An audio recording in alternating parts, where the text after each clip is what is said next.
Okay. Good afternoon friends. మరి అందరూ కూడా డిఎస్సికి ప్రిపేర్ అవుతున్నారని నేను అనుకుంటున్నా. మరి అందులో భాగంగానే మనం ఈ రోజున కొన్ని తెలుగు కంటెంట్కి సంబంధించి కొన్ని ముఖ్యమైన బిట్స్ని చూద్దాం. చూడండి, ఫస్ట్ వన్, శ్రీవాణి గిరిజాక్షరాయ అనే ప్రార్థనా పద్యం ఏ ఛందస్సులో ఉంది? మరి మనకు ఆప్షన్స్ వచ్చేసి శ్రీపదము, మంగళ మహాశ్రీ, శార్దూలము, అదేవిధంగా మత్తేపము. మరి దీంట్లో ఆన్సర్ ఏది అంటే మనకు ఈ శార్దూలము, అంటే శ్రీవాణి గిరిజాక్షరాయ అనే ప్రార్థనా పద్యము శార్దూలం ఛందస్సులో ఉంది. నెక్స్ట్, సంగీత కళా రహస్యనిధి అని పేరుగాంచిన కవి ఎవరు? మరి మనకు ఆప్షన్స్ ఏమున్నాయి? శ్రీకృష్ణదేవరాయలు, అల్లసాని పెద్దన, తెనాలి రామకృష్ణుడు, రామరాజు భూషణుడు. మరి దీనిలో ఆన్సర్ ఏది అంటే మనకు రామరాజు భూషణుడు. సంగీత కళా రహస్యనిధి అని పేరుగాంచిన కవి ఎవరు అంటే రామరాజు భూషణుడు. నెక్స్ట్, సుగాత్రి శాలీనుల కథ ఉన్న ప్రబంధం ఏది? సుగాత్రి శాలీనుల కథ ఉన్న ప్రబంధం. మరి ఆప్షన్స్ ప్రభావతి ప్రద్యుమ్నము, కళాపూర్ణోదయం, వసుచరిత్ర, మనుచరిత్ర. మరి మనకు ఆన్సర్ వచ్చేసి కళాపూర్ణోదయము. ఇది కళాపూర్ణోదయము. నెక్స్ట్, తెలుగులో చంపు కావ్య రచనా పద్ధతిని మొదట ప్రారంభించినది ఎవరు? మరి ఆప్షన్స్ చూస్తే తిక్కన్న, పండితారాధ్యుడు, నన్నయ్య, అదేవిధంగా మంచన. మరి ఎవరు తెలుగులోన చంపు కావ్య రచనా పద్ధతిని ప్రవేశపెట్టారంట? నన్నయ్య. ఆన్సర్ వచ్చేసి నన్నయ్య. నెక్స్ట్, విక్రమార్క విజయమును రచించిన కవి ఎవరు? మరి ఆప్షన్స్ పాల్కురికి సోమన, పండితారాధ్యుడు, పంపకవి, రన్నకవి. మరి ఆన్సర్ వచ్చేసి పంపకవి. విక్రమార్క విజయమును రచించిన కవి ఎవరు అంటే పంపకవి. నెక్స్ట్, క్రింది తిక్కన రచనలో మనమసిద్ధికి అంకితం ఇవ్వబడిన గ్రంథం ఏది అన్నాడు. మరి ఇక్కడ వచ్చేసి మనకు ఆప్షన్స్ భారతాంధ్రీకరణము, విజయసేనము, నిర్వచనోత్తర రామాయణము, కృష్ణ శతకము. మరి దీంట్లో ఆన్సర్ ఏది అంటే నిర్వచనోత్తర రామాయణము.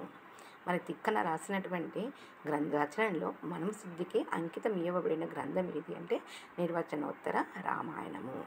మరి నెక్స్ట్, నన్నయ్య రాసిన ఉపాఖ్యానాలు ఏవి? చూడండి, ఇక్కడ ఆప్షన్స్ ఏమున్నాయి? శకుంతలోపాఖ్యానం, సావిత్రోపాఖ్యానం, హరిశ్చంద్రోపాఖ్యానం, కపోలోపాఖ్యానం. మరి మనకు ఆన్సర్ వచ్చేసి ఇక్కడ కింద జవాబులు మరి 1, 2నా, లేకపోతే 2, 3నా, 3, 4ఆ, 1, 3నా అన్నాడు. మరి మనకు ఆప్షన్స్ వచ్చేసి 1, 3 అంటే ఈ అన్నమాట. అంటే శకుంతలోపాఖ్యానం మరియు హరిశ్చంద్రోపాఖ్యానం. ఈ రెండూ కూడా రాసింది ఎవరు అంటే నన్నయ్య. నెక్స్ట్, మధ్యాకరలు రాసిన కవులు. మరి ఎవరంట? ఆప్షన్స్ ఏమన్నాడు ఇక్కడ? నన్నయ్య, తిక్కన, ఎర్రన, సోమన. మరి మనకు కింద ఆప్షన్స్ ఇచ్చాడు. అంటే 1, 2నా, 1, 3నా, 3, 4ఆ, 1, 4ఆ. మరి మనకు కరెక్ట్ ఇది వచ్చేసి ఎవరు మధ్యాకరలు రాశారు అంటే నన్నయ్య. అదేవిధంగా ఇంకా ఎవరు రాయడం జరిగింది? తిక్కన. అంటే 1, 2 అంటే ఆ ఆప్షన్. మధ్యాకరలు రాసినటువంటి కవులు ఎవరు అంటే నన్నయ్య, ఎర్రన. తిక్కన కాదు, ఎర్రన. ఎవరు? ఎర్రన రాశానంట. అంటే ఆ అనమాట. 1, 3. నెక్స్ట్, తెలుగులో తొలిసారిగా ప్రబంధ శబ్దాన్ని ప్రయోగించిన కవి ఎవరు అన్నాడు. ప్రబంధం అనే శబ్దాన్ని ప్రయోగించిన కవి. మరి ఆప్షన్స్ ఏమిచ్చాడు? నన్నేచోడు, నన్నయ్య, నాచన సోమన, తిక్కన అని ఇచ్చాడు. మరి ఆన్సర్ వచ్చేసి ప్రబంధ శబ్దాన్ని ప్రయోగించిన తొలి కవి ఎవరు అంటే నన్నయ్య. ఆన్సర్ ఏమి? నన్నయ్య. అదేవిధంగా నెక్స్ట్ ఇది, నాచన సోముడు ఎవరి ఆస్థాన కవి? నాచన సోముడు ఎవరి ఆస్థాన కవి? మరి ఆన్సర్ వచ్చేసి ఇక్కడ మనకు ఆప్షన్స్ వచ్చేసి ప్రోలయవేమారెడ్డి, హరిహర బుక్కరాయలు, మనుమసిద్ధి, అదేవిధంగా రాజరాజ నరేంద్రుడు. మరి దీంట్లో ఆన్సర్ ఏమి? హరిహర బుక్కరాయలు. నాచన సోముడు ఎవరి ఆస్థాన కవి అంటే హరిహర బుక్కరాయలు. నెక్స్ట్, భాస్కర రామాయణం ఎంతమంది కవులు రచించారు? మరి భాస్కర రామాయణంను ఎంతమంది కవులు రచించారని చెప్పాడు ఇక్కడ ఆప్షన్స్లో 4, 5, మూడు మూడు అన్నాడు. మరి ఇక్కడ ఈ రెండు కరెక్టే, ముగ్గురు అనమాట. భాస్కర రామాయణాన్ని రచించిన కవులు ఎంతమంది అంటే ముగ్గురు. నెక్స్ట్ నరసింహ పురాణంలోని ఆశ్వాసాల సంఖ్య. నరసింహ పురాణంలోని ఆశ్వాసాల సంఖ్య మరి ఎంత అంటున్నాడు? 12, 10, 9, 6. మరి ఆన్సర్ వచ్చేసి 6. 6. నెక్స్ట్ దేన్ని కావ్యయుగం అని అంటారు? మరి ఆప్షన్స్ ఏమున్నాయి? శ్రీనాథ యుగం, కవిత్రయ యుగం, ఎర్రన యుగం, తిక్కన యుగం. మరి దేన్ని కావ్యయుగం అంటారు? శ్రీనాథ యుగాన్ని కావ్యయుగము అని పిలవడం జరుగుతుంది. నెక్స్ట్ వచ్చేసి తెలుగులో మొదటి ఛందోలక్షణ గ్రంథం ఏది? తెలుగులో మొదటి ఛందోలక్షణ గ్రంథం ఏది? ఆప్షన్స్ ఏమిచ్చాడు? రసాభరణం, ఛందోదర్పణం, కవిజనాశ్రయం, సులక్షణ సారం. మరి ఆన్సర్ ఏది అంటే కవి జనాశ్రయం. ఇది కవి జనాశ్రయం. నెక్స్ట్ తొలి తెలుగు శాసనాన్ని వేయించినది ఎవరు? ఎవరు వేయించారని ఆప్షన్స్ ఇచ్చాడు? రాజరాజ నరేంద్రుడు, శాతకర్ణి, యుద్ధమల్లుడు, పాండురంగడు. మరి మనకు ఆన్సర్ వచ్చేసి పాండురంగడు. చూడండి, తెలుగు శాసనాన్ని వేయించింది ఎవరు అంటే పాండురంగడు. మరి నెక్స్ట్ వచ్చేసి శ్రీనాథుడు మామిడి సింగన్నకు ఏ గ్రంథాన్ని అంకితం ఇచ్చారు? మరి ఇక్కడ ఆప్షన్స్ వచ్చేసి మనకేమి ఇచ్చాడు? కాశీఖండము, శాలివాహన సప్తశతి, శృంగార నైషధము, హర విలాసము. మరి ఆప్షన్లో కరెక్ట్ ఏది ఆన్సరు అంటే శృంగార నైషధము. అంటే శ్రీనాథుడు చూడండి మామిడి సింగనకు శృంగార నైషధము అనేటువంటి గ్రంథాన్ని అంకితం ఇవ్వడం జరిగింది. అదేవిధంగా నెక్స్ట్ బిట్ వచ్చేసి కనకాభిషేకం పొందిన తొలి తెలుగు కవి ఎవరు? కనకాభిషేకం పొందిన తొలి తెలుగు కవి ఎవరు? ఆప్షన్స్ ఏమిచ్చాడు? శ్రీనాథుడు, ప్రౌఢదేవరాయలు, అల్లసాని పెద్దన, రామరాజు భూషణుడు. మరి మనకు ఆన్సర్ వచ్చేసి శ్రీనాథుడు. కనకాభిషేకం పొందిన తొలి తెలుగు కవి ఎవరంట? శ్రీనాథుడు. నెక్స్ట్ హరవిలాసం ఎవరికి అంకితం ఇవ్వడం జరిగింది? హరవిలాసం చూడండి, ఇక్కడ ఆప్షన్స్ వచ్చేసి బెండపూడి అన్నయ్య మాత్యుడు, అవచి తిప్పయ్య శెట్టి, మామిడి సింగన, అదేవిధంగా ప్రోలయ వేమారెడ్డి. మరి ఆన్సర్ వచ్చేసి ఏమి? అవచి తిప్పయ్య శెట్టి. హరవిలాసం అనేటువంటి గ్రంథాన్ని మరి ఎవరికి ఇవ్వడం జరిగింది అంటే అవచి తిప్పయ్య శెట్టి. నెక్స్ట్ వచ్చేసి తొలి తెలుగు పదం నాగబు కనిపించిన శాసనం ఏది అంటున్నాడు? తొలి తెలుగు పదం నాగబు. మరి ఆప్షన్స్ ఏమిచ్చాడు? అమరావతి శాసనం, గూడూరు శాసనం, అద్దంకి శాసనం, నందంపూడి శాసనం. మరి మనకు ఆన్సర్ వచ్చేసి అమరావతి శాసనం. నెక్స్ట్ తెలుగులో తొలి శాసనం ఎచ్చట దొరికింది అంటున్నాడు? తెలుగులో తొలి శాసనం ఎచ్చట దొరికింది. మరి ఆప్షన్స్ ఏమన్నాడు? ఎర్రగుడిపాడు, అద్దంకి, కడప, కర్నూలు. మరి ఆన్సర్ వచ్చేసి ఏమి? ఎర్రగుడిపాడు. చూడండి, తెలుగులో తొలి శాసనం ఎక్కడ దొరికింది అంటే ఎర్రగుడిపాడు. నెక్స్ట్ వచ్చేసి గుణనిధి కథ ఎందులో కలదు? గుణనిధి కథ ఎందులో కలదు? మరి ఏమన్నాడు? ఆప్షన్స్ కాశీఖండము, భీమఖండము, అదేవిధంగా పాండురంగ మహత్యం, ఘటికాచల మహత్యం. మరి గుణనిధి కథ దేంట్లో ఉంది? యాక్చువల్గా కాశీఖండంలో ఉండడం జరిగింది. నెక్స్ట్ వచ్చేసి ఆంధ్ర మహాభాగవతంలో పోతన రచించిన స్కందముల సంఖ్య ఎంత అన్నాడు? స్కందముల సంఖ్య ఎంత? మరి ఆప్షన్స్ ఏమన్నాడు? 6, 8, 9, 5. మరి ఆంధ్ర మహాభాగవతం ఎవరు రచించింది? పోతన. మరి అతని యొక్క దాంట్లో స్కందాలు ఎన్ని ఉన్నాయంటే 8 ఉన్నాయి. ఆన్సర్ వచ్చేసి 8. నెక్స్ట్ ఎందరో మహానుభావులు, మనం చాలా సార్లు పాట పాడుకుంటుంటాం కదా, ఎందరో మహానుభావులని. మరి ఆ కీర్తన రచించింది ఎవరు? ఆప్షన్స్ వచ్చేసి త్యాగయ్య, క్షేత్రయ్య, అన్నమయ్య, దీక్షితులు. మరి ఆన్సర్ ఏమి దీనికి? త్యాగయ్య. ఎందరో మహానుభావులు అనే కీర్తనను రచించింది త్యాగయ్య. నెక్స్ట్ వచ్చేసి అష్టదిగ్గజాల ప్రస్తావన గల శాసనం. మనం ఆల్రెడీ వీడియోలో అష్టదిగ్గజాల గురించి చెప్పుకోవడం జరిగింది. మరి ఒకసారి గెస్ట్ చేసుకొని వెంటనే ఆన్సర్ మీకు వచ్చి ఉండాలి. చూడండి, ఏమి ఆప్షన్? విజయనగర శాసనం, తిప్పలూరు శాసనం, సింహాచల శాసనం, ఏది కాదు అంటున్నాడు. మరి ఏది ఆన్సరు? తిప్పలూరు శాసనం. అష్టదిగ్గజాల ప్రస్తావన మనకు ఎక్కడ కనిపిస్తుంది అంటే తిప్పలూరు శాసనంలో కనిపిస్తుంది. నెక్స్ట్ వచ్చేసి సాహితీ సమరాంగ సార్వభౌమ అని కీర్తి పొందినటువంటి వారు ఎవరు? సాహితీ సమరాంగణ సార్వభౌమ అని కీర్తి పొందిన వారు ఎవరు మరి? ఆప్షన్స్ ఏమిచ్చాడు? రాయలు, పెద్దన్న, శ్రీనాథుడు, తిక్కన. మరి ఆన్సర్ వచ్చేసి సాహితీ సమరాంగ సార్వభౌమాన్ని కీర్తి పొందింది శ్రీకృష్ణ దేవరాయలు. నెక్స్ట్, వాగ్మయానికి పర్యాయ పదాలు ఏవి? వాగ్మయానికి పర్యాయ పదాలు ఏవి? చూడండి, వాగ్మయానికి పర్యాయ పదాలు ఏవని ఆప్షన్స్ ఇచ్చాడు? సారస్వతము, సాహిత్యము, సారస్వతము, శాస్త్ర సాహిత్యాలు.